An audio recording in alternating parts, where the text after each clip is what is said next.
Well, we're gonna get this Toyota Camry ready for scrap, and I don't know.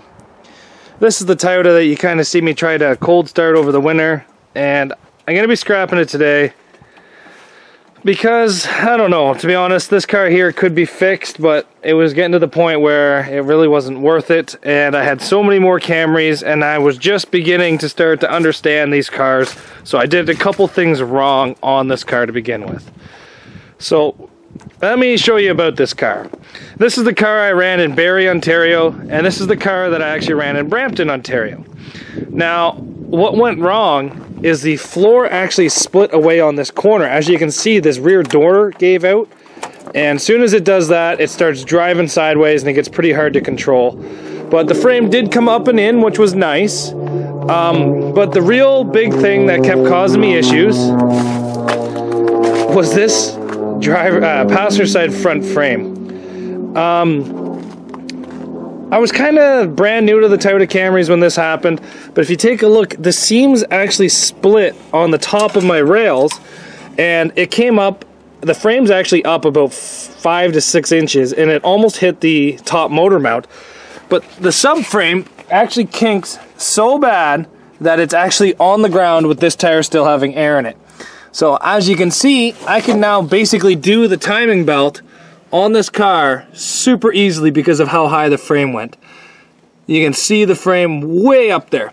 I'll get a better look at it once I start taking it apart, but what we're gonna do is we're gonna scrap this thing. As you can tell, the interior is already filled with scrap, but there's still a lot of parts I'm gonna take off of this. I'm gonna take the tires, the struts, the tie rods, the axles. Now this is a manual, but I don't know if the axles will work. I'm going to take the alternator, the coil packs, bits and pieces of the wiring harness, the starter. I did put a new clutch into this, but I'm not 100% sure if I'm actually going to take the clutch back out of it. I will take the air condenser just for scrap because it's super easy to get at. But that's pretty much what we're going to do, is we're just going to strip this thing for parts. Now at the back end, this tire here I actually think is savable. And I do really like these tires because these are the Cavalier 13-inch donuts. But if you take a look, I've been drilling all these guys out to run on Camrys. So I do really like that, and I'm running out of Cavalier donuts. So I'll probably save that as well and see if I can put some more air back into it. The rear subframe on this car is not bent, but I already have one saved, so it's not really worth it to take this one out. This tire I will definitely be saving. Yeah, the rear subframe in this is actually pretty good. Should I save it? I don't know. That's a lot of work to take out a rear subframe in a car. Maybe I'll save it. Maybe. We'll see. Maybe. The only panel that wasn't really damaged on this was actually this driver's side door and fender. But we've got it so jam-packed with scrap now. But there's not a whole lot left of it. The steering wheel's all kind of hunkered down. It's just filled right up with other cars. But this one right here was one heck of a learning experience. And that's realistically the only way that you're going to learn on the cars is by trying to drive them, right? As you can see, frame rails are completely stock on this thing. And the driver's side's not bad, but the passenger side is junk. So let's get this thing jacked up. We're going to take apart the front first, and then I'm actually debating on keeping that subframe now. Geez, why did I look at it? Why is it such a clean subframe? I should have... Oh, whatever. Maybe we'll take it out. Let's get going on the front, though. First things first is we have to jack this car up. Now, the first couple of things you guys have seen me do a lot. We're going to pull the tire off, and then we're going to pull the strut off. You guys haven't seen me change too many axles, so I'll do that as well. And then we'll see what we can keep and what is garbage underneath here.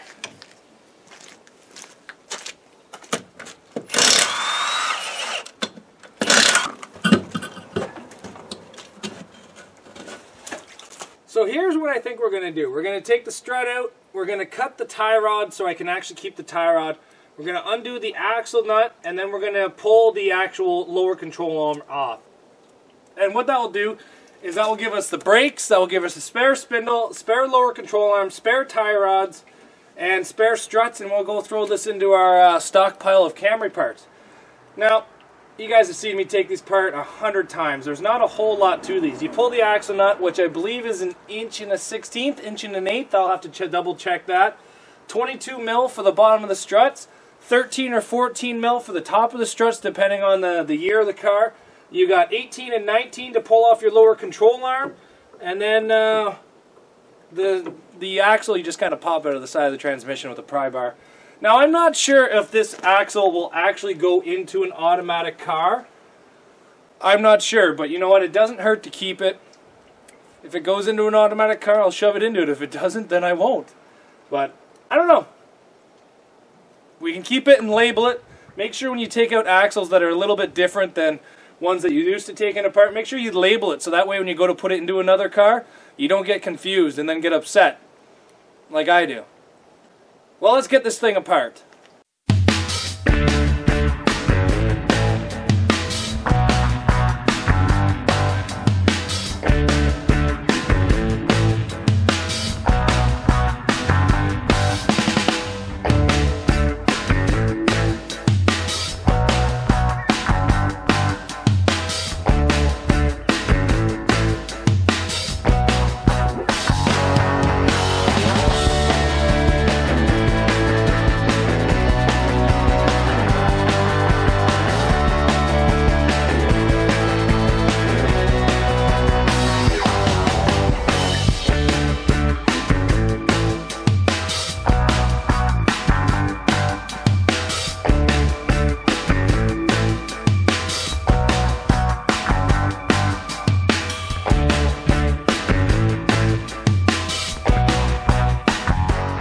Impact would not take off that lower control arm, so I just cut it.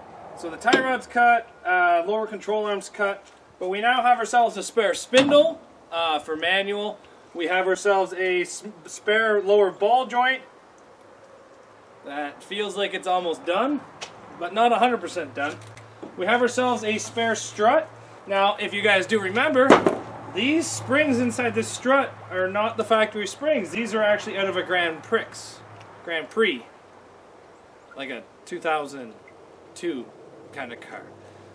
Manual axle came out no problems. I just set it off to the side so she doesn't get covered in snow. So I will be labeling that as Camry manual. Probably the year as well. New body I'll probably put. But this came apart pretty quick. We did cut the steel part of the brake line, so all the rubber brakes are all good to the caliper. So let's do it to the other side.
Suspension off, you can actually see why I did not want to fix this car. Honestly, it's so bent I couldn't even get the strut out. Sorry, I couldn't get the strut out.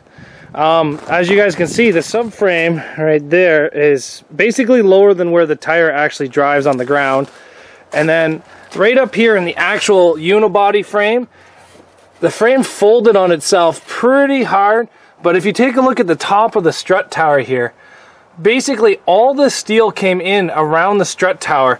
This seam back here on the firewall ripped all the way up and then down right here as well. So there was actually a lot of sheet metal that got torn away from basically the rest of the car. I was driving this car pretty hard, I'm not gonna lie. It was my first Camry that I ever got inside the ring, so I really wanted to just send it and basically waylay everybody. And I was doing that. What ended up taking me out is because of how bad this bent, my alternator actually touched my hood and it basically arced out and I was SOL. We now have the passenger side suspension all the way off. We have pretty much everything out of this wheel well that we want. Everything is pretty much savable. We've saved. There's still stuff on the motor that I'm going to save and use again. Coil pack, spark plug wires, that kind of stuff. But I have made a decision on the back of the actual car. We will not be saving the subframe because I'm really lazy and I don't really want to pull it. I've never had to pull a fresh car subframe as of yet, and I do have a derbied one for parts, so I really don't want to save it. So all we're going to do is jack up the back, pull the tires off, and then we're going to go underneath the hood. So stay tuned. Underneath this hood, there's really not that much I'm going to save. I'm going to take off the coil packs and save those, both of them. Even though I've bought brand new ones, I'm going to save these. I'm actually going to cut the wires about 6 or 8 inches back. I'm going to save the thermostats. Both of them. I'm going to save the computer little sensor up here on the firewall. Those seem to be giving me a little bit of an issue. Alternator still works, so I'm going to save that. Air conditioner, I'm going to pull it off for scrap, but I doubt if I'll ever put that on another car. But if you take a look, it kind of went into the frame pretty hard, so it might have actually saved a little bit. Starter, I'm going to pull that off just because it's a starter. You never know when you're going to need a spare starter. Other than that, I'm going to save wires as well, the plug wires. Probably not going to save the spark plugs. I really don't think I'm going to bust that transmission apart to save the clutch, because I did put that clutch in there not that long ago, but it was only 50 bucks. Like, I'm going to take that out and it's going to sit on a shelf for 20 years. I think I'm going to leave that clutch. It's going to come back and burn me, but I really don't think I'm going to take the clutch out of this thing. But not a whole lot left to do on this car, so let's start taking it apart.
To actually get a lot of parts off of the motor. We have the air conditioning, that's just for scrap. I get about $2 a piece for these at the yard. So if it's an easy one to remove, you know I'm going to remove it to get my tuning. $2 to you Americans. We saved the coil packs. Now, I was not overly pleased on how hard it was to remove these coil packs. I got pretty upset pretty fast, but I was able to save them. So the coil packs are saved. To remove the coil packs, I had to remove all the intake, so now we have a throttle control sensor and an idle air sensor, so we have those to be kept. Alternator, this car, the alternator's still good. Doesn't really sound that good now, but I remember it working and charging, so it's saved. We have the starter saved. This was a good starter. I know this was a good starter because I actually drove this car around on the starter for a bit. And then we saved the plug wires, which it's always really nice to have plug wires every now and then, just some spare ones. Those ones are pretty good. And then we have that sensor I was telling you about on the firewall, I actually kept as well. Now we did save all the front suspension and stuff like that. There's really not that much more on this motor that I think is worth saving. So we're just going to tie her down and get her ready for the scrapyard. So thanks guys for watching, and it's a shame to scrap a Camry, but with how bad that passenger side front corner is, it's not worth fixing. It's just not worth fixing to me. But I just want to remind you guys that that draw for the free roof signs is just a couple days away. So if you feel like getting entered into a free roof sign, I'll put the video that you have to comment on in the description. So just click the link in the description, go to the video, leave a comment, and then go to In Your Mind Customs on Facebook and make sure you hit the like button there. That's the second part of how to get entered in this contest. It's 100% free. It'll be a custom roof sign with your number, graphics that you want, kind of thing. So make sure you guys get entered into that roof sign giveaway. It is coming up very, very soon. So good luck, and thanks for watching, guys. We'll see you back here tomorrow.